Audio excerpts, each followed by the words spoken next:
तो hello students. तो हमने कल स्टूडेंट्स यहाँ तक अपना क्या कहते हैं, यहाँ तक हमने कल पढ़ लिया था। तो आज हमने अपना क्या कहते हैं, यहाँ से स्टार्ट करना है डिफरेंस से। तो चलो हम आज अपनी क्लास को स्टार्ट करते हैं।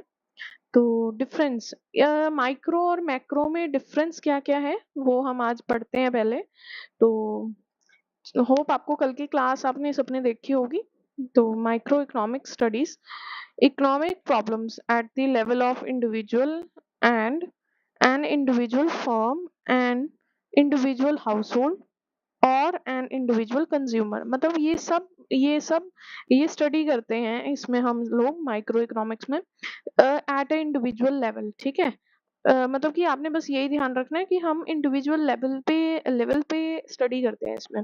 और इसमें economy as a whole economy की स्टडी करते हैं। ठीक है। नेक्स्ट है degree of aggregation. Degree of aggregation में क्या क्या है? Micro economics is basically concerned with determination of output price for an individual firm or industry. Accordingly, microeconomics is briefly referred to as the price theory. ये price theory पे depend करता है micro economics. ठीक है। और ये individual level पे होता है, लेकिन मैक्रो में क्या होगा? Macro economics is the basis concern with the determination aggregate output and generate level of economic as the whole। ठीक है। according to macroeconomics, accordingly macroeconomics is referred to as a theory of an employment। Means ये किस पे depend करता है? Theory of employment पे और income पे। ठीक है। इनकम और एम्प्लॉयमेंट में हमारी क्या इनकम होगी, हमारी क्या एम्प्लॉयमेंट होगी, उस पे। ठीक है। नेक्स्ट हम चलते हैं assumptions में क्या क्या डिफरेंस है। Study of micro economics assumes that macro variable remain constant। ये हमारा क्या रहता है? कांस्टेंट रहता है। क्या चीज कांस्टेंट रहती है? हमारी मैक्रो वेरिएबल्स हमारे कांस्टेंट रहते हैं। Example, it is assumed that an aggregate output is given while we are studying determination of output of price of an individual firm or industry। ठीक है। हमने इंडिविजुअल फर्म और इंडस्ट्री को लेकर चलना होता है इसमें। और इसमें क्या कहते हैं? Study of macro economics that the micro variable remain constant. इसमें भी माइक्रो वेरिएबल्स रिमेन कांस्टेंट होते हैं। It is assumed that the distribution of income remains constant and are studying by determination of aggregate output and income level। मतलब इसमें भी हमने individual micro economics तो दो वेरिएबल्स तो दोनों में कांस्टेंट रहते हैं, लेकिन इसमें इनकम होएगी और इसमें इंडिविजुअल इंडस्ट्री को रिलेट इसमें इंडिविजुअल इंडस्ट्री होएगी और इसमें इनकम और एम्प्लॉयमेंट को लेकर चलेंगे हम। तो चलो नेक्स्ट चलते हैं। सेंट्रल इश्यूज में क्या क्या आएगा? Price determination is the central issue of micro economics. Price determination, जैसे कि हमने प्रोडक्ट का प्राइस डिटरमाइन करा, वो सबसे ज्यादा मुश्किल है, वो सबसे ज्यादा सेंट्रल इशू है इस माइक्रो का। और इसमें income and the employment is the central issue. हमारी इनकम और एम्प्लॉयमेंट सेंट्रल इशू है इसमें। तो next is micro and macro product paradox. इसमें क्या है? ये वैसे इतना इम्पोर्टेंट नहीं है, आप ये छोड़ के बाकी भी कर सकते हो, लेकिन मैं आपको पढ़ा देती हूँ। What is logical at the micro level may not be logical at the micro level. For example, जो माइक्रो लेवल पे लॉजिकल होगा वो मैक्रो लेवल पे लॉजिकल नहीं होगा। ठीक है। इसमें ये लिखा है, if an individual saves more he adds to his future prosperity, but if people in the economy save more, it will not add the prosperity of income। वो prosperity of income में नहीं आता। ओके। what is logical, इसमें पढ़ते हैं हम। what is logical at the micro level may not be logical at the micro level। जो macro level पे लॉजिकल है वो माइक्रो पे नहीं है। इसमें भी यही लिखा है, जैसे if all the people if all the people in an economy saves more, economy will driven towards the future poverty. अगर सारे ही, मैंने आपको कल की क्लास में भी समझाया था, अगर सारे ही सेव करने लग जाएंगे पैसा को, तो हमारी इकोनॉमी डेवलप ही नहीं होएगी, और डेवलप नहीं होएगी तो इंफ्रास्ट्रक्चर नहीं बनेगा, है ना। तो ये सब, तो इसमें ये चीज नहीं चलती, ओके। और इसमें इसमें ये चीज चल जाती है कि खाली एक इंडिविजुअल सेव करे। तो next is government interference. Government interference में क्या क्या आएगा, इसमें इज नॉट अ सब्जेक्टिव, मतलब कि इसमें गवर्नमेंट इंटरफेरेंस इतना कोई रोल प्ले नहीं करता, लेकिन इसमें बहुत जरूरी है गवर्नमेंट इंटरफेरेंस। गवर्नमेंट इंटरफेरेंस होगी तभी तभी इकोनॉमी चलेगी, है ना। तो इसमें बहुत बहुत बहुत जरूरी है गवर्नमेंट इंटरफेरेंस। नेक्स्ट अब हम इंटरडिपेंडेंस पढ़ लेते हैं इसके। इंटरडिपेंडेंस बिटवीन, मतलब कि जैसे डिपेंडेंट है नहीं है ये बताना है इसमें। तो ये वाला पढ़ लेते हैं अब हम। Interdependence between micro economics and macro economics, ठीक है। इसमें क्या क्या है, micro economy, microeconomics and macroeconomics are not two independent but interdependent areas of study. Check the following observation. चलो पढ़े फर्स्ट हम। Micro economics depends on macro economics. Micro हमेशा डिपेंड रहती है, क्यों? क्योंकि इसमें इंडिविजुअल लेवल, खाली खाली इंडिविजुअल लेवल को पढ़ा जाता है, लेकिन मैक्रो में एज अ होल पढ़ा जाता है। अब जैसे हम कहते हैं कि मोतियों को इकट्ठा कर करके हम एक मोती इकट्ठा करते हैं, दो करते हैं, तीन करते हैं, उसको इकट्ठा कर करके माला बनती है एक, है ना। तो ऐसे ही ये है, माइक्रो इकोनॉमी इंडिविजुअल है, वही हम इंडिविजुअल को इकट्ठा कर करके करेंगे तो वो मैक्रो बन जाएगी, ठीक है। तो micro variables depend on the level of depends upon the level and the behavior of microeconomy variables. It is so because theories of microeconomy are based on the assumption of the other things being equal. इसमें क्या है, micro economy में हमें ये लेके चलना होता है कि अदर थिंग्स रिमेन इक्वल, ठीक है। मतलब कि बाकी की चीजें रिमेन इक्वल लेके चलनी चलनी पड़ती है, लेकिन this assumption shows the effect of macro economy। ये इफेक्ट डालती है मैक्रो इकोनॉमी में ऑन माइक्रो इकोनॉमिक्स, ठीक है। because economy as a whole is the aggregate of different individual economy units, thus to understand the activity of entire economy it is essential to understand the behavior of individual economic unit. मतलब कि हमने वही, मैंने आपको बताया कि ये dependent होती है, क्यों? इसमें हम इंडिविजुअल सिंगल इंडिविजुअल को लेके चलते हैं, और क्या कहते हैं, ये हमने क्या लिखी थी लाइन, ये अदर थिंग्स बीइंग इक्वल लेके चलनी पड़ती है इसमें, ठीक है। तो नेक्स्ट पॉइंट पे आ जाएंगे अब हम। ये हमारा नेक्स्ट पॉइंट है, macro economics depends upon micro economics. Macro economy कैसे डिपेंड है माइक्रो पे? Following illustrations shows how macro variables are depend upon micro variables in the economy. तो ये पढ़ लेते हैं एक बार हम। aggregate demand is the economy is a simply the total of demand at the micro level। जब मैंने आपको कहा कि मोती ले लेके हम माला बनाते हैं, ऐसे ही हम डिमांड माइक्रो लेवल पे डिमांड इकट्ठा कर करके मैक्रो लेवल पे लेके जाते हैं।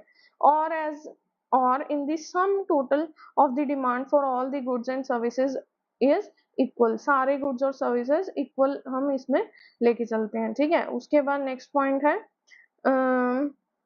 national income।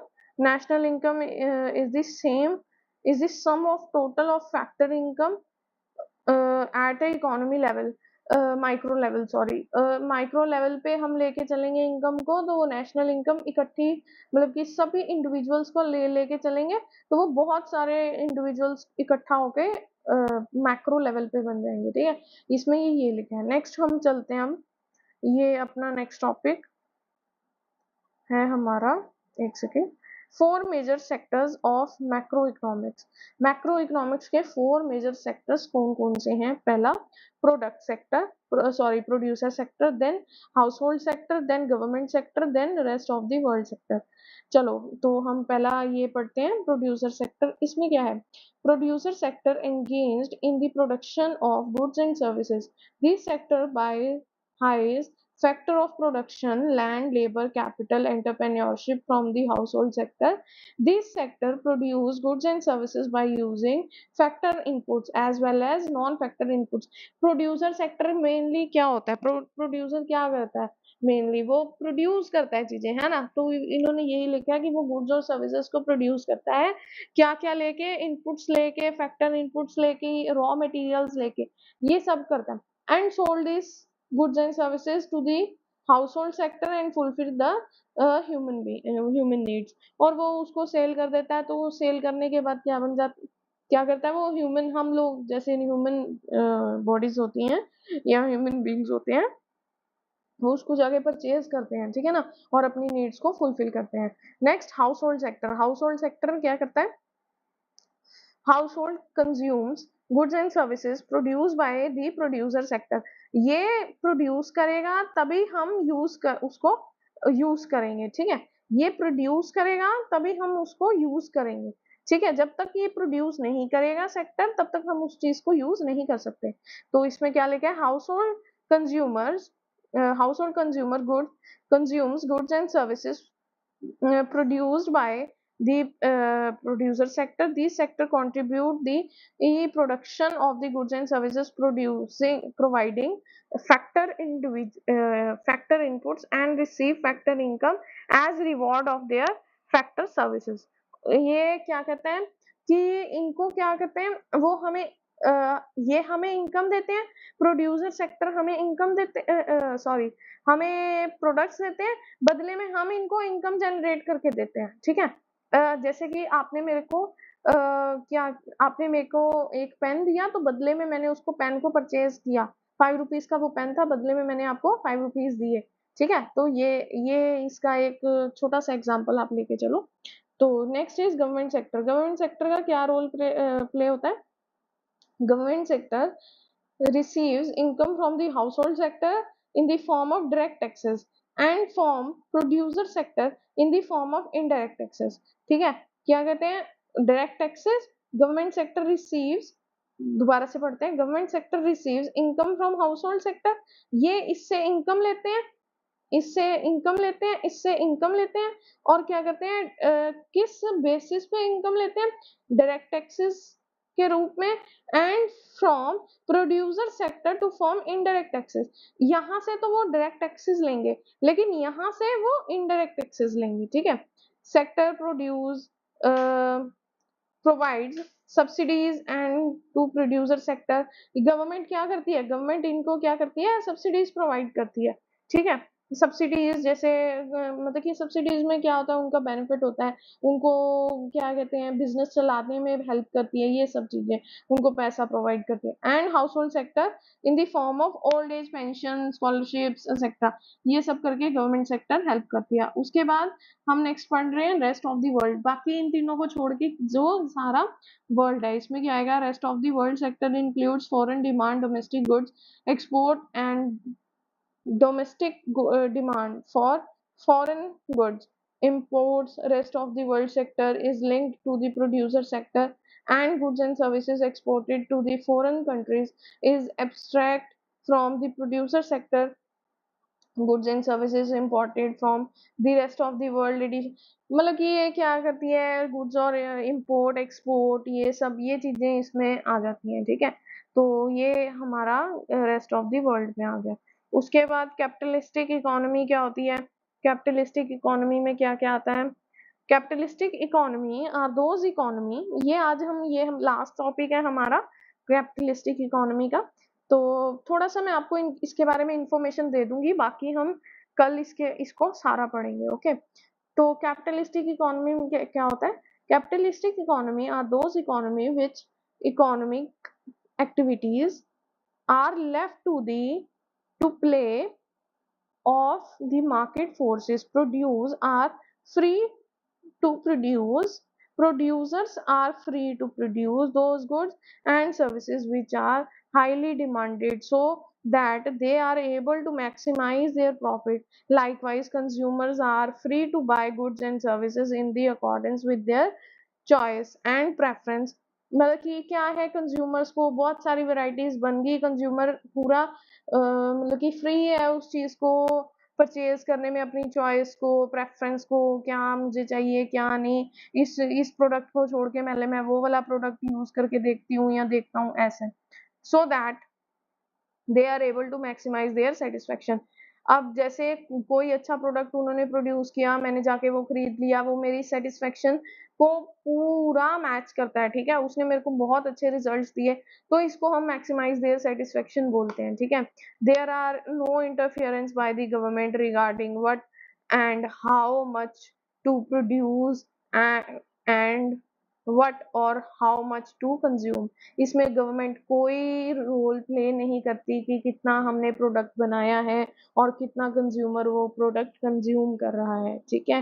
वो उसको सिर्फ़ इनकम से मतलब होता है, ठीक है? तो नेक्स्ट इसका हम एक फीचर ही है, इसमें पीडीएफ में आया, तो मैं आपको एक ही फीचर अभी करा देती हूँ, बाकी कल करेंगे। प्राइवेट प्रॉपर्टी, ठीक है? प्राइवेट प्रॉपर्टी क्या होता है? Under these under these economic system, people have the right to hold private property in any manner they like। वो जैसे मर्जी अपनी प्राइवेट प्रॉपर्टी को होल्ड करके रखें, ठीक है? वो जैसे मर्जी उसको मतलब कि बचा के रखें, ये चीज़ है। This right of the this right of people is protected by government. All mean of production, namely machine tools, lands and etc. owned privately। वो कैसे privately own करें वो इसमें आता है, ठीक है? Capitalistics are free to hold and expand their capital to any ये वर्ड मुझे दिख नहीं रहा, टू एनी मतलब वो फ्री होते हैं उस चीज़ को होल्ड करने में, उस चीज़ को अपने बिज़नेस को बढ़ाने में, जो उन्होंने होल्ड करके रखी है। उनकी मर्ज़ी होती है कि वो बचा के रखें या उसको इन्वेस्ट करें, उसको एक्सपेंड करें, ये चीज़। There is also enjoy they also enjoy the freedom to buy or sell any property, ठीक है? वो कुछ भी वो फ्री होते हैं बाय सेलिंग में, ठीक है? They are they can enter into contract in the respect of their properties. वो कॉन्ट्रैक्ट कर लेते हैं अपनी प्रॉपर्टीज में। On the death of the person this property ये प्रोसेसेस, पता नहीं क्या वर्ड है, ये दिख नहीं रहा अच्छे से, टू हिज सक्सेसर। वो जो जिसका नाम लिखे जाते हैं फिर अपनी डेथ के बाद उसको मिल जाती है सारी property. Freedom of the people to use their private property is a subject of law of land. मतलब कि उनके पास पूरी फ्रीडम होती है उसको अपनी प्राइवेट प्रॉपर्टी को यूज करने की, ठीक है? और मतलब कि यही सब। Under capitalism one witnesses social property also under capitalism one witnesses social property also such as railways public parks libraries। ये सब आजकल जो है ये प्राइवेट प्रॉपर्टी में आ चुके हैं।